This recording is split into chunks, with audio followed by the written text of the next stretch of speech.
There are a bunch of shows that were supposed to come to Disney Plus, but there have been some issues. Here are the top 5 Disney Plus shows that have been problematic at best. At number 5 is High Fidelity. Way back in November of 2019, it was announced that a new show based on the Nick Hornsby book was headed to Disney Plus. There was a movie by the same title starring John Cusack, but it was rated R. In the Disney Plus version, Zoe Kravitz would be the lead in a PG-13 version. Well, what happened to this show? It's not on Disney Plus. However, it can now be found on Disney-owned Hulu. Why did Disney decide to move the title over? The co-creator of the show said the following: Disney Plus never constrained us. When they realized that the show was maybe bigger in certain subject matters than they could handle, they set us free.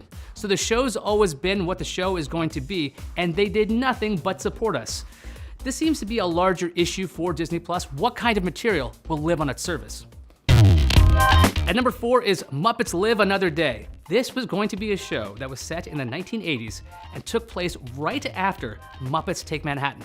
The show was being developed by Josh Gad, Adam Horowitz, and Eddie Kitsis. The latter two are behind the Once Upon a Time series. Splash Report said that the plot of the show would see Kermit the Frog reunite the Muppets after Rolf disappears. So far, this sounds kind of intriguing. A missing Muppet, Kermit leading a search party, and it's set in the 1980s? All of these things sound very interesting. Unfortunately, the project was announced as not going forward. Josh Gad himself posted the news on Twitter and on Instagram. In that post, Gad explained that Muppets Live Another Day would have been directed by Avenue Q director Jason Moore. Look up Avenue Q if you don't know about it. Deadline reported that there was, quote, a discrepancy between the writing team's creative vision and that of the top brass at Disney-owned Muppet Studio. At number 3 is The Tron Show. This series was never officially announced, and the news of its existence just popped up. The Hollywood Reporter said that it was being made by John Ridley. Yeah, the guy behind 12 Years a Slave was going to do a Tron series. Now, back in 2019, John Ridley signed a 5-year deal with ABC Studios. Tron would have been one of the series he developed. The Hollywood Reporter said that the show was never officially greenlit. However, the series was in the works for months before things fell apart. Now, this is depressing. A new Tron show could have been something great for Disney Plus. Right now, the service is pretty light on Mandalorian-level content. Ridley's Tron could have been on that level. At number 2 is the Lizzie McGuire reboot.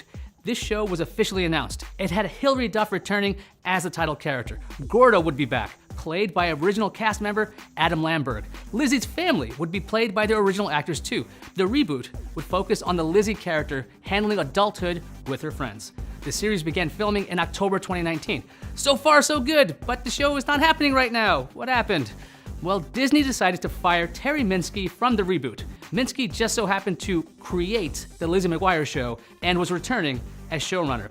A Disney spokesperson said, quote, after filming 2 episodes, we concluded we need to move in a different creative direction and are putting a new lens on the show, end quote. Duff was not too pleased with this and posted this on Instagram. She said, quote, I'd be doing a disservice to everyone by limiting the realities of a 30-year-old's journey to live under the ceiling of a PG rating. It would be a dream if Disney would let us move the show to Hulu. This is a complete mess.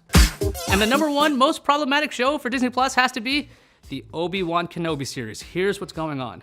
There is an Obi-Wan Kenobi series in development. Ewan McGregor would reprise the role. Both of those things were announced at Disney's event D23.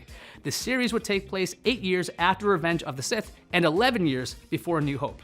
McGregor said the series would last for 6 episodes. Here comes the Hollywood Reporter again, and it said the series is being cut to 4 episodes. The same article said that only 2 scripts were written, but Lucasfilm had issue with them, so the scripts were thrown out, and Lucasfilm is looking for a new writer.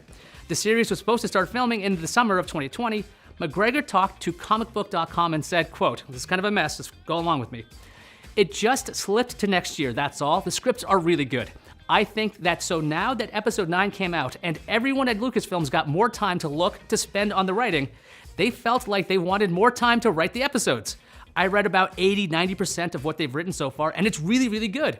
And instead of shooting this August, they just want to start shooting in January, that's all. It's nothing more dramatic than that. It often happens in projects. They just wanted to push it to next year. End quote.